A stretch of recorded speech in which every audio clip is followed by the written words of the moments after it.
Hello, in this video I will show you how to install Microsoft Edge application on HOTWAV Note 12. So you have to start with opening your Google Play Store and now click on search bar and type in Edge and click search and now click install. Now you can click open.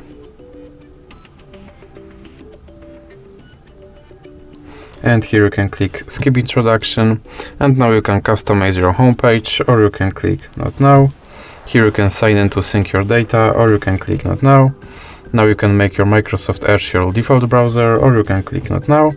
And here you have to confirm your data and privacy settings.